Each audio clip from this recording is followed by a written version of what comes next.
All right, guys, so now that we've got the scan lines here, we need to focus on the next big part of the application, and that is the nav bar. The top one specifically. The bottom one here, it needs to get a background, and it needs to be sectioned off in kind of a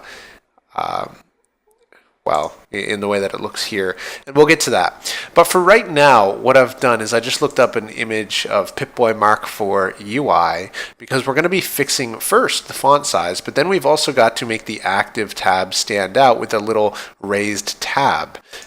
So if I go over to my site, you'll see how I did this was I just added the A element here, but the before element of the parent list item element is set to overlap the border. It has the same color as the background, and then it also has a border around itself on the left, right, and top.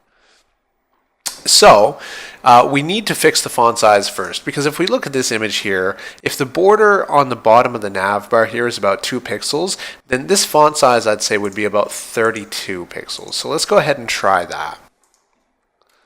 Font sized 32 pixels. That looks about right. Let's set the line height now a bit smaller to 32 pixels. Let's say 22. And then the padding bottom, let's set that to 0 actually. Now, that looks a little better. I'm going to go ahead and say that's probably exactly what we should be doing here. So I'm going to copy this rule, and I'm going to set all of the list items in the nav bar, which is right here. And this one, save, then refresh, and now we've got that happening, but it's also happening down here in the tabs, so I will fix that after.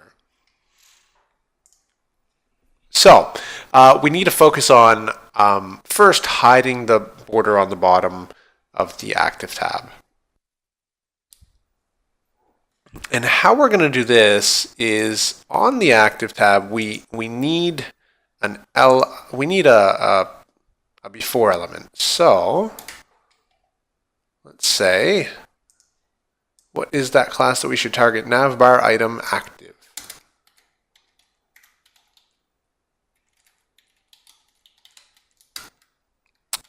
And we're targeting the before pseudo element.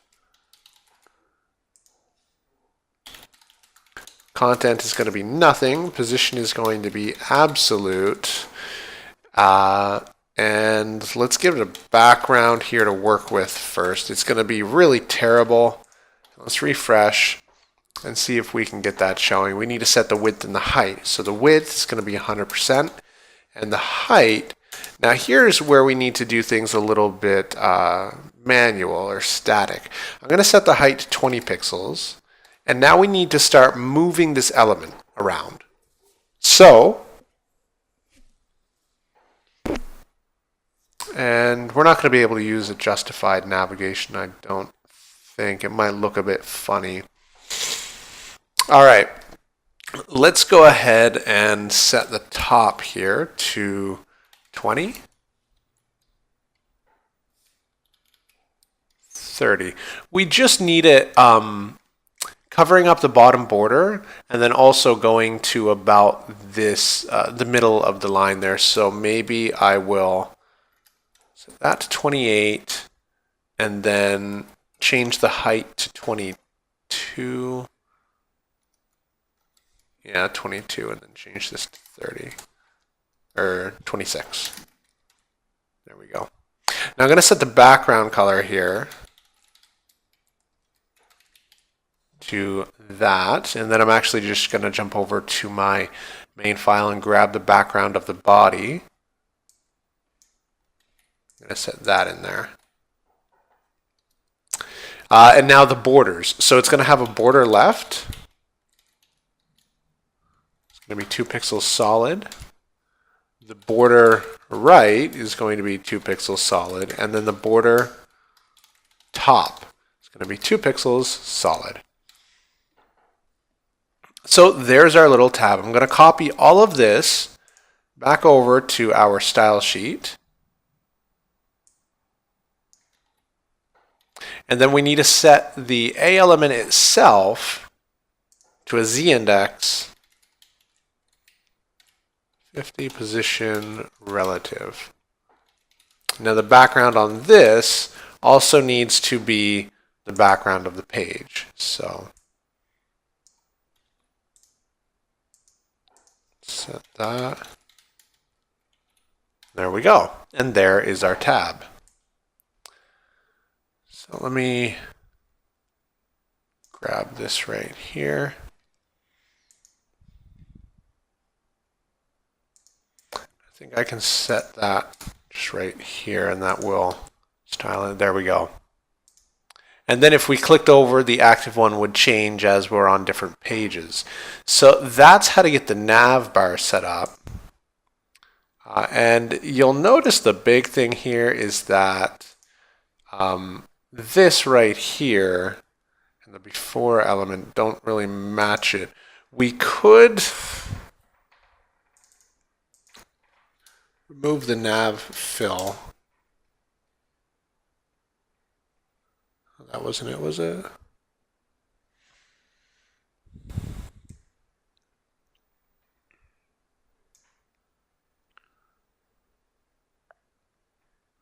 Let me go ahead. I think that instantiates with JavaScript. So let's jump over to the HTML here. Remove nav fill. I'm going to save this. Refresh. And I must have another style here. Oh, there we go. There's the problem. So the LI and then the A. Could add some padding around that.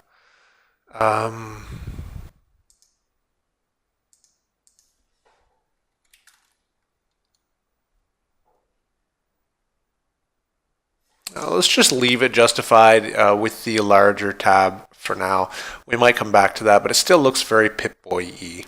So now the tabs here are very simple, but they get a kind of a cascading effect where the next one is darker and then the next one is even darker. So let's jump in here, and the tabs themselves, the entire page actually needs to be, it needs to have a margin set on it, or just the, do I have a container there? No, I don't. Okay. So for these right here, we're just going to set the margin manually. So margin is going to be 20 pixels or so. That looks about right. Border, bottom, none. There we go. And let me copy these. And that's going to target nav tabs.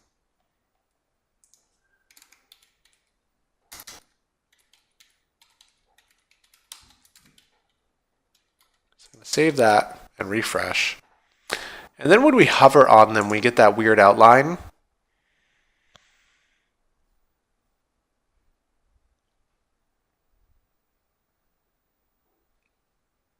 So we should be able to do something like nav tabs, and these are just regular nav items and nav links. So nav item,